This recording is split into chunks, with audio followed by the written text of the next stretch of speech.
Alright guys, in the last episode I asked you if you also thought that this truck was ugly, because I think the front end looks great, but I think the back end looks terrible. And overwhelmingly everybody said yes, it's ugly.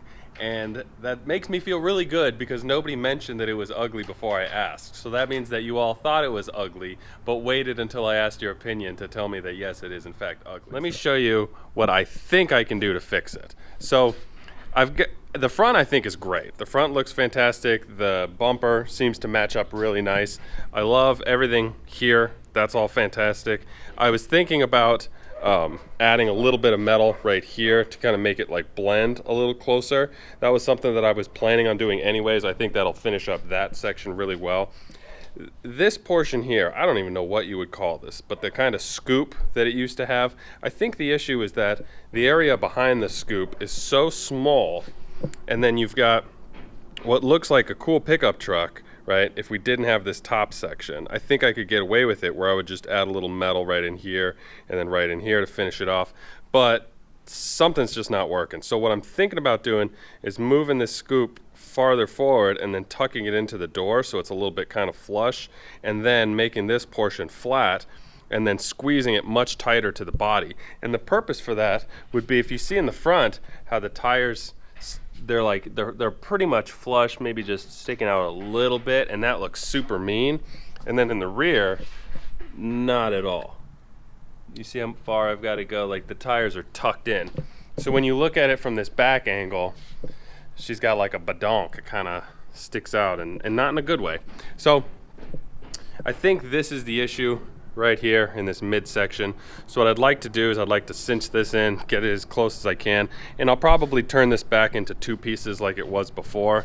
So it's going to be a decent amount of work. I wasn't planning on doing this, but to be totally honest, this thing was going to be a lot more ghetto when I started. I hadn't done a project really for myself in many years, and so I was going to just throw this together super cheap. I was going to just rattle can, paint job it, just to get it out in the dirt. But every step along the way, it actually kept turning out nicer and nicer, and there's a lot more people that are watching these videos than I expected. So at this point, might as well just do it much better. I mean, we can keep it at that budget and just do a better job. So right now I'm going to take these body parts off, and then I'll finish up this exhaust. Alright guys, check it out. The exhaust is finally done. I got the X pipe in and I got the side pipes installed. Now if you're looking at this X pipe and wondering, did this dum-dum install that thing sideways? He did. So these are normally the two inlets, and then these are normally the two outlets. But let me explain to you about my logic for installing it this way. Alright guys, now I've probably talked too much about the exhaust system on this vehicle, but exhaust systems are really important to me. If you have a poorly designed exhaust system, you can be 15 horsepower under the stock configuration. And if you have a nice, free-flowing, well-balanced exhaust, you can be 15 horsepower over the factory. So we're talking about a 30 horsepower swing if you don't get the formula right. Now, from the experts that I've talked to in the exhaust industry, it generally sounds like a mix between art and magic with what these guys are doing. And it seems that the computers aren't even of much help to them. It's more a trial and error type thing. The only thing that I can figure out that they consistently talk about is that you want to get as much velocity and as much flow. And if you get too much velocity, then you restrict the flow, and if you get too much flow, you can restrict the velocity. So it's a matter of keeping the diameters of the tubing as small as you can without restricting the flow. So the 2 1/4 inch tubing is more than enough to flow on a naturally aspirated 4.6. So I've kept 2 1/4 length the entire distance. Now the X pipe allows me to maintain that same flow that you get here through here. There's never any restrictions below the 2 1/4.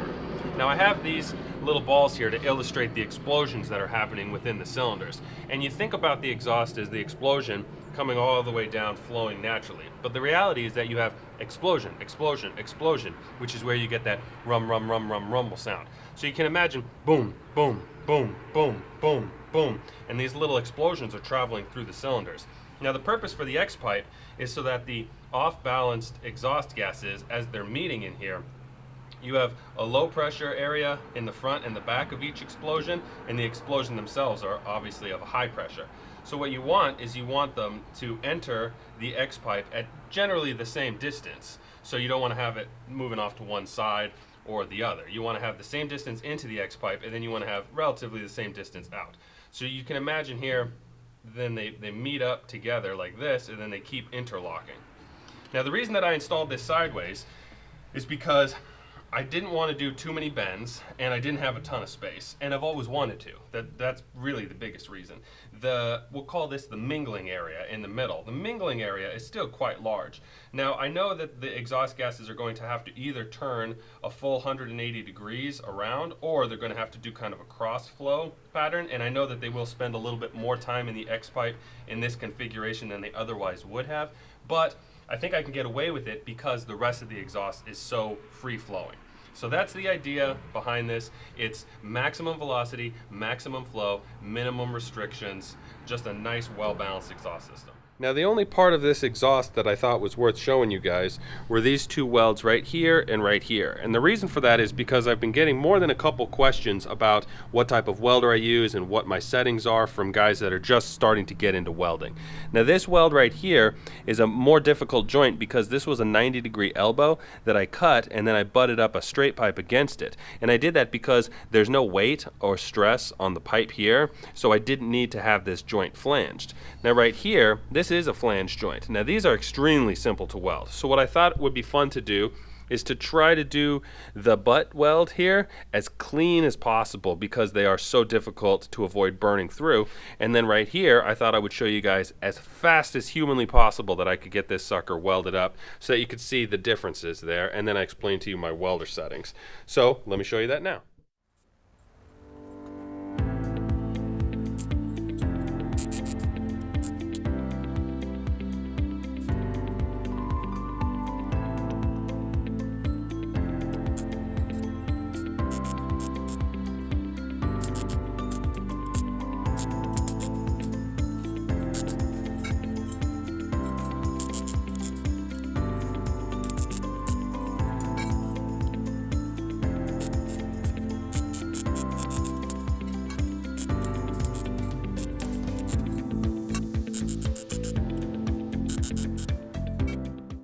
Alright, here's how the welds are looking. I'll hit them with the wire wheel, but I wanted to show you guys first. It came out pretty good. You can see a couple spots where I had to start, where you see there's just a little bit of discoloration. Here's the other one. Not bad. They'll look a lot better when I wire wheel them. Now for those who are curious, for the settings on the welder, it's a 220 welder, it's a Lincoln 180. I have the speed set at 5, and then I have the temperature set at D. Now normally I have the speed a little bit higher, but I slowed it down because it is so thin and because I'm just doing little zaps. And then for a shielding gas, I'm using right now pure CO2, no mix, and it is at 20 PSI flow. So let me wire wheel them and I'll show them to you then. All right, here they are after the wire wheel. They came out pretty sharp. On this one you can see just a little bit. I walked it a little bit at an angle. I didn't quite get it perfectly straight, but pretty good. And then this one came out a little nicer. If you look really closely, you can tell where I had to stop and change position because you can see that the heat was a little bit different, but overall I'm happy with it. So I sent the old inspection camera in there to see if I can really get a good look at these welds. They actually look better from the inside than they do the outside. I'm super pleased with this welder. Came out real sharp.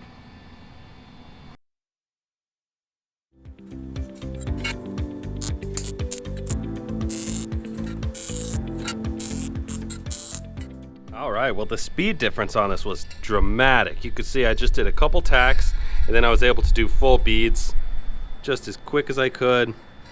So you can clearly see where each bead starts and each bead ends. Not bad. I mean, it's still airtight, but this one came out super sloppy. Look at the angle. Still airtight, but sloppy. Same settings on the welder, just a difference of small little tack all the way down and then just quick and dirty. So let me buff them up and I'll show you again. All right, here you have it all buffed out. The same, only a little bit cleaner. That is so ugly. And right here. All right, guys, I got a good news, bad news situation right here. Good news is I just got my new couplings in from Amazon.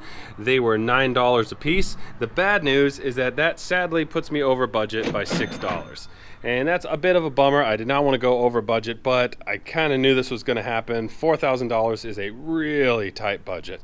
Now over here, I've got a few things that I can still sell on eBay off of the vehicle, like my EVAP purge solenoid right here, the light switch I'm not going to use, and then these usually sell pretty well. This is the clock spring switch for the steering wheel. So I think I can usually get around 46 bucks for that. So hopefully when those parts sell, I'll be back in the black, but right now we're in the red on this build, but it is what it is.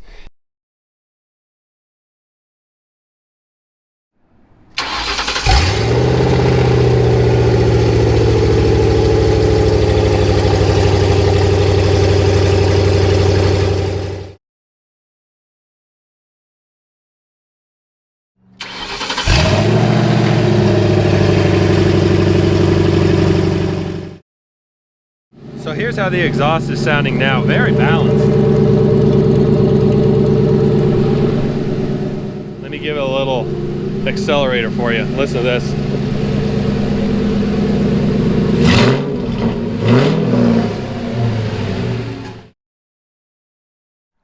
Alright guys, the next step is going to be replacing this steering wheel. So the first thing I have to do is use a Torx bit and pull off the old steering wheel. So let's get to it. Alright, so I've got it popped off. If you see, I used a junk bolt. You can see it was a little bit damaged, and I did have to use a gear puller because this steering wheel does not have the two little threaded holes like most of them do. But it's off now, so I get this taken off, and then I'll show you how I'm going to be putting the new one on. Alright guys, I've got the steering wheel off. Here is the new steering wheel. I got this for $31 on Amazon, but the manufacturer accidentally sent me two. So since there was no record of the second one, they said there's no need to return it. So I'll use the free one on this vehicle, and I'll use the $31 one on something else. Now I'm going to mount this through an adapter, and the adapter that I'm going to use is a quick connect adapter. Now I got this a while ago, golly, 10 years ago maybe, for an Evo 8 that I had, a Mitsubishi Lancer Evo 8. And I thought that quick connect steering wheels were just super cool because I'd seen them on race cars. And then I realized there's no difficulties in getting in or out of a Mitsubishi Evo, so it's kind of stupid to adapt one of these to it. So it's been sitting around ever since, and I'll use it on this project. Now the way I'm going to adapt this to this is by cutting out this portion here on the aluminum, and then using a sander to flatten down some of these ridges here, and then drilling in 6 holes for the bottom portion of this adapter. Now, I think that this might be a little controversial because most people would just order up an adapter for a Ford steering column. Now, these adapters are very expensive, and I don't like the way they fit. Now, this you can see here. I don't know if, yeah, you should be able to tell. You can see how it's keyed with just the 2 flat spots on it. When I use the aftermarket ones, oftentimes they'll slide onto the steering shaft and they'll have a little bit of play, and then they rely on the bolt going through the middle to hold everything tight together. I don't like that. I like the factory one where it's pretty difficult to get in, and it actually has to press it in when you're installing that bolt, and then mount the adapter from there. So I've done this before. I've had very good luck with it in the past. Some of you out there may hate this idea, but I'll show you how it's done, and I think you'll be pleased with the end product, but if you're not, you can certainly mention it in the comments.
All right, here's how it's looking.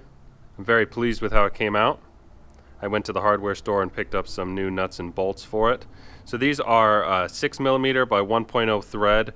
You can see there's one bolt that I couldn't get to, of course, because there's nothing to bolt on the backside of the new little adapter here. I was going to make some custom washers, or I was going to grind down a little bit of the aluminum to get a flat spot for the nuts to tighten up on, but I was able to get over 50% is flat. So it's just this little curve where it's not getting tension on it. And of course, the aluminum is tapped. So the threading inside the aluminum is what's gripping it down. These are just lock nuts. Really, they're just extra support on the top in case, you know, in case anything ever decides to come loose, or just for that little extra bit of safety. All right, here's how the steering wheel looks. And it just pops off just by pulling this little part here. And there it goes. And it locks back in. So it can only get locked back in one place, but yeah, it's fantastic. And it sticks out just about an inch more, which is right where I need it. And then it's about a ½ inch narrower on each side. So an inch diameter smaller, perfect. So ready to move on. All right, guys, I'm getting ready to do the spare tire mount right now. What I had initially told you was I was going to do a tube across here and then another tube that comes up and then a plate with some studs in it to mount it that way. I don't love that idea. What I think is going to be better for it is if I do these heavy-duty tabs in 4 points and then I end up strapping it down with 2 different ratchet straps.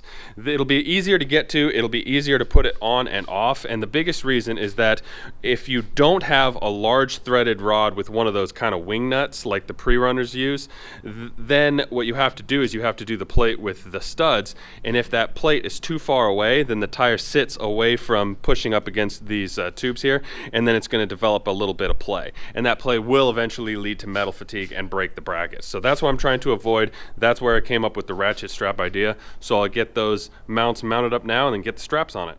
All right, I've got the tabs all welded up and then I've got the straps on it. I think it looks fantastic. Now these straps, these are just some junky ones that I had lying around. I think they're only rated at 300 pounds of working load. I am going to get, I've got a set flown around here somewhere that are 900 pounds with a 2,700 pound brake strength, and those will be more than adequate. This will be really nice in case I ever change wheels or offsets or tires. I don't need to worry about that mount and how far that mount is away from the frame. So we'll be in good shape with this.